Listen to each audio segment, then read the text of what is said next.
19 ஆண்டுகள் இந்த அறிவியல் ஒளியை ஆசிரியராக இருந்து நடத்துகிறார் திரு சிதம்பரம் அவர்கள். 3000 பிரதிகள் தான் விற்கின்றன என்று சொன்னார்.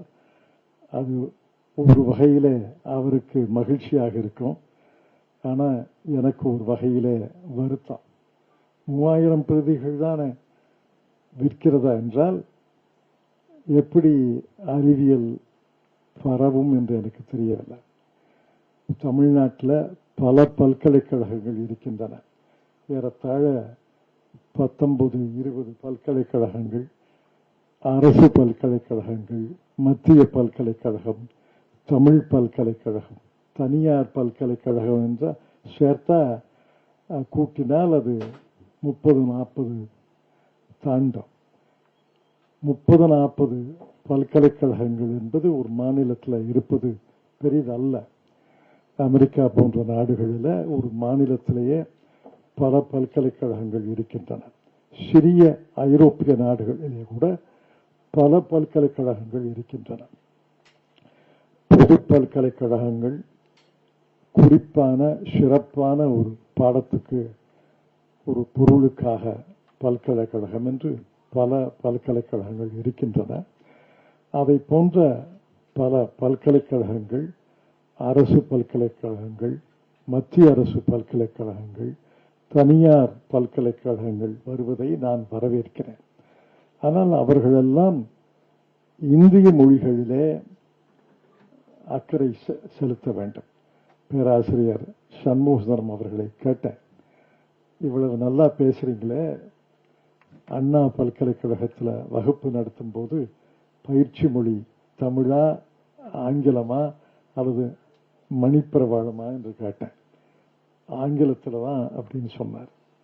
ஆங்கிலத்தில் சொல்வதில் தவறு கிடையாது. என்னை பொறுத்தவரையில் ஆங்கிலத்தில் தான் என்னால் அறிவியல் போன்ற பொருள்களை ஈர்த்து கொள்ள முடியும். அது நான் வளர்ந்த சூழ்நிலை.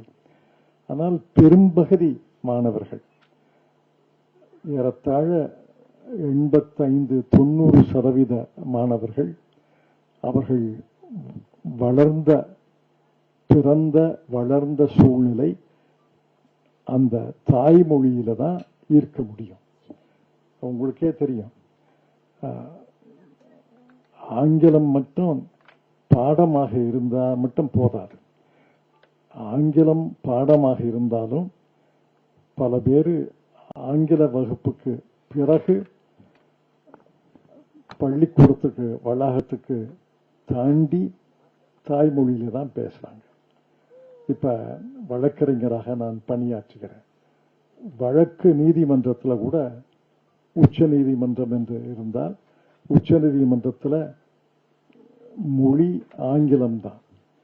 எல்லா வாதங்களும் ஆங்கிலத்தில் தான் இருக்க வேண்டும். எல்லா தீர்ப்புகளும் ஆங்கிலத்தில் தான் இருக்கும். ஒரு 20-30 ஆண்டுகளுக்கு முன்னாடி வழக்கறிஞர்கள் மத்தியில் உரையாடும் போது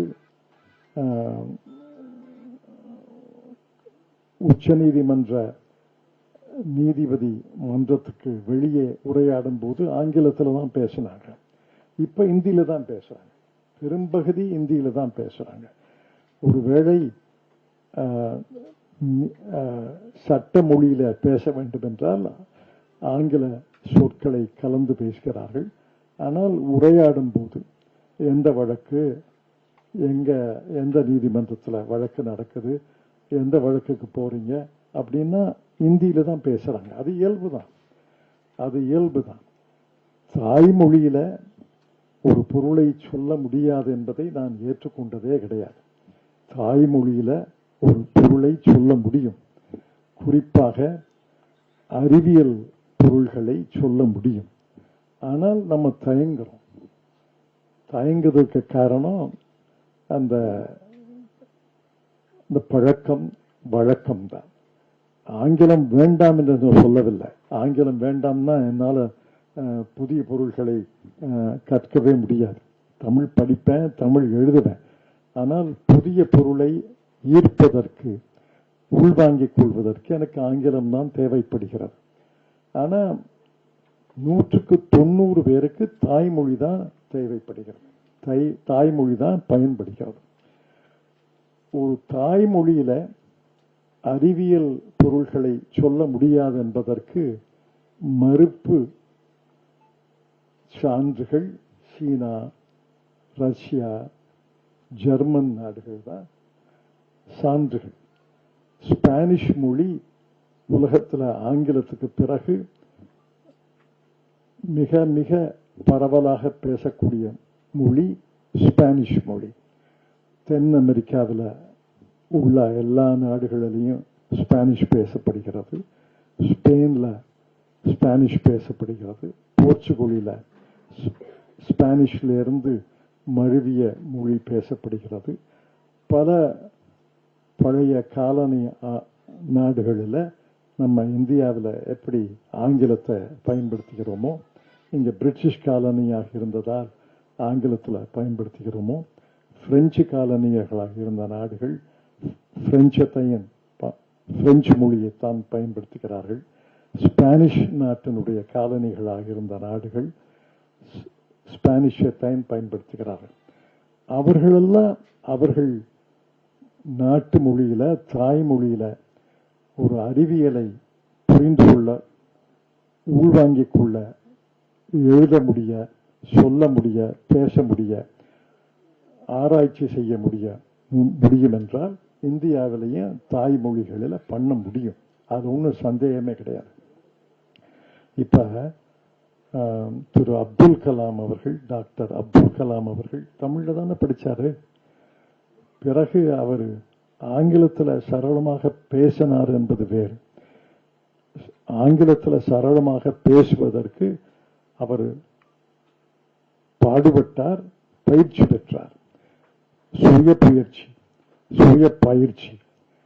ஆங்கிலத்திலையும் சொல்ல முடியும், தமிழ்லையும் சொல்ல முடியும். நீங்கள் ஆங்கிலம் படியுங்க. ஆங்கிலத்தில் தான் ஏராளமான நூல்கள் வருகின்றன, அறிவியல் நூல்கள் வருகின்றன, கட்டுரைகள் வருகின்றன, ஆய்வு கட்டுரைகள் வருகின்றன. ஆங்கிலத்தில் தான் மிக மிக அதிகமான அறிவியல் நூல்கள், கட்டுரைகள் வருகின்றன. ஆக அறிவியலை முழுமையாக ஈர்த்து கொள்ள வேண்டும் என்றால் நீங்கள் ஆங்கிலம் அவசியம். இப்ப போய் சைனீஸையும் ரஷ்யன் மொழியையும் ஸ்பானிஷ் மொழியையும் ஜெர்மன் மொழியையும் நீங்க கற்க முடியாது. ஒரு சிலர் கற்கலாம், பேசுவதற்காக கற்கலாம். ஆனா பெருவாரியான மக்கள் அந்த மொழிகளை கற்க முடியாது. நமக்கு உள்ள ஒரே அந்நிய மொழி, எளிதாக கற்றுக்கொள்ளக்கூடிய மொழி, அதற்கு ஆசிரியர்கள் உள்ள மொழி, பள்ளியில கல்லூரியில பாடமாக இருக்கக்கூடிய மொழி ஆங்கிலம் தான். ஆக ஆங்கிலம் அவசியம்.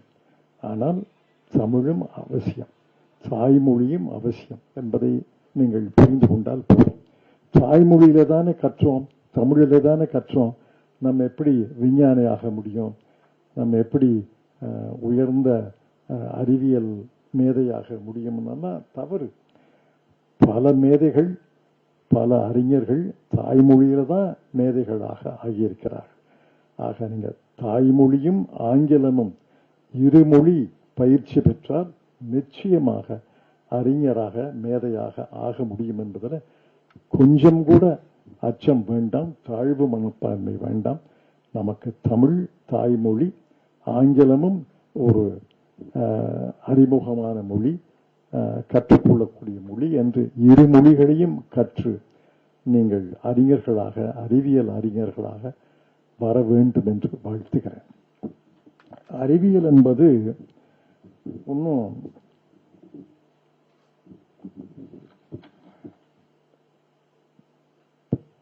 புதுமையான அல்லது சிரமப்பட்டு அதை கற்றுக்கொள்ள வேண்டிய அவசியம் இல்லை. அறிவியல் என்பது இயற்கையிலே இருக்கிறது. உதாரணத்துக்கு இந்த அறிவியல் ஒளியினுடைய கடைசி இதழில் ஒரு குறிப்பு வந்திருக்கு. ஒரு குறிப்பில் ஒரு அறிவியல் மேதை சொல்கிறார்,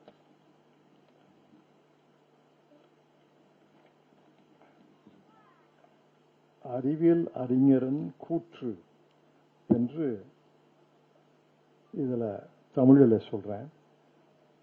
கணிதவியலாளர் ஒருவர் விதிகளை தாமே வகுத்துக் கொள்ளும் ஒரு விளையாட்டை விளையாடுகிறார்.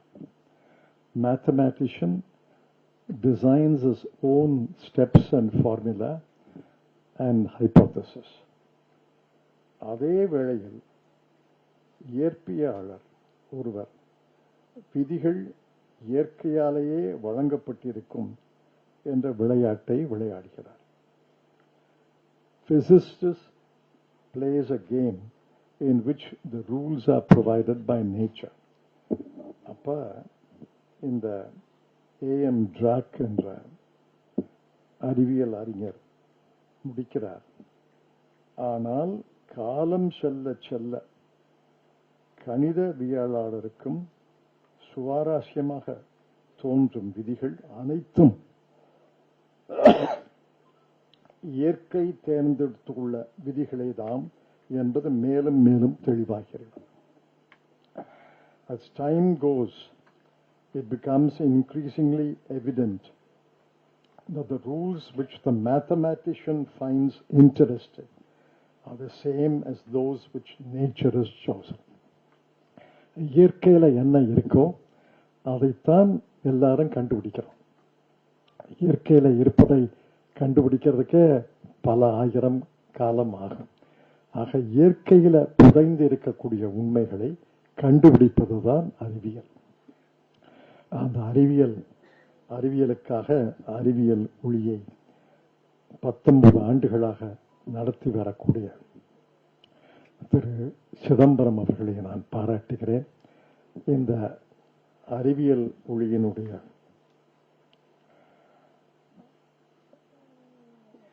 திறனறை தேர்வில் வெற்றி பெற்ற மாணவர்களுக்கு என்னுடைய வாழ்த்துக்கள், என்னுடைய ஆசீர்வாதங்கள்.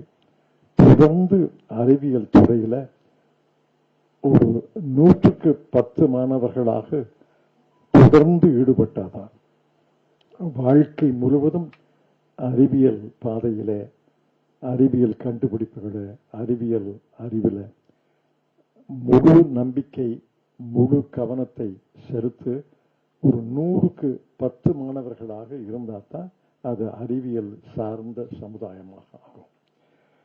அறிவியல் சார்ந்த சமுதாயம் என்றால் மொழி, இலக்கியம், விளையாட்டு இதையெல்லாம் புறக்கணிக்க வேண்டிய அவசியம் இல்லை. நம்முடைய நாடு மக்கள் தொகை மிக அதிகமான நாடு.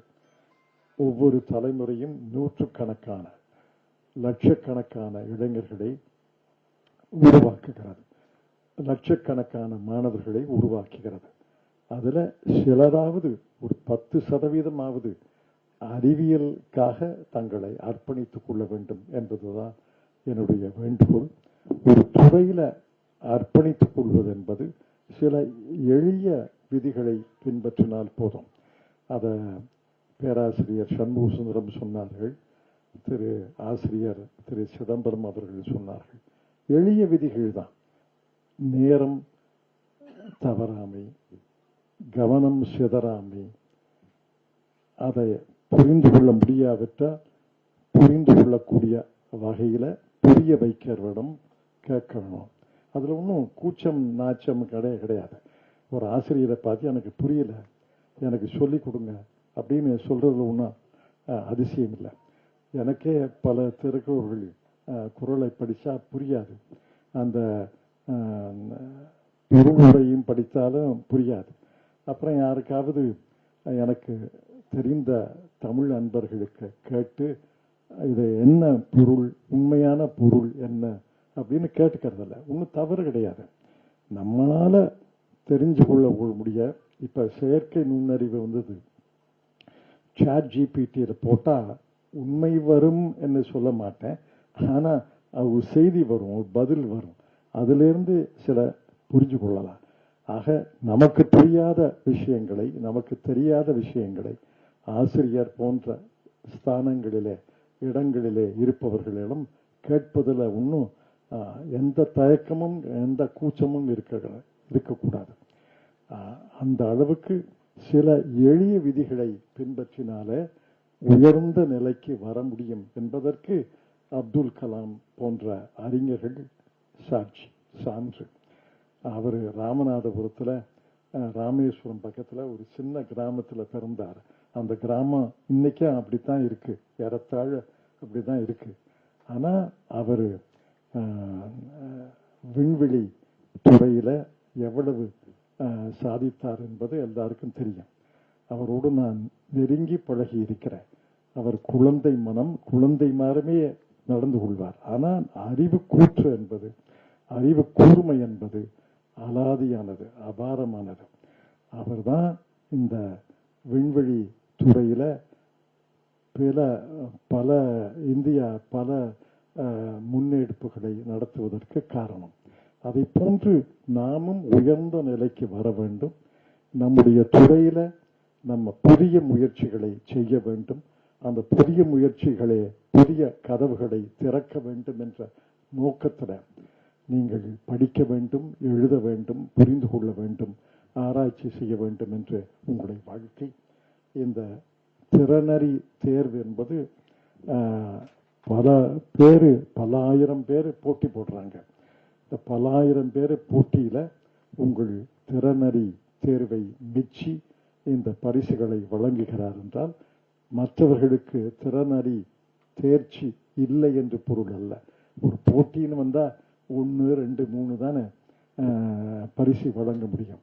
இப்ப ஒலிம்பிக்ல போடுறவங்களுக்கு தங்கப்பதக்கம், வெள்ளிப்பதக்கம், வெண்கலப் பதக்கம். அதுக்காக 4வது வந்த அவருக்கு தேர்ச்சி கிடையாதுன்னு அர்த்தம் கிடையாது. இந்த தேர்ச்சியில கலந்து கொண்ட மாணவ மாணவியர்கள் நீங்கள் முதன்மை பெற்றிருக்கிறீர்கள். அதற்காக வாழ்த்துக்கள், பாராட்டுக்கள். இந்த பரிசுகளை உங்களுக்கு வழங்கி வாழ்த்துவதற்கு என்னுடைய மகிழ்ச்சியை தெரிவித்துக் கொள்கிறேன். இந்த வாய்ப்பை தந்த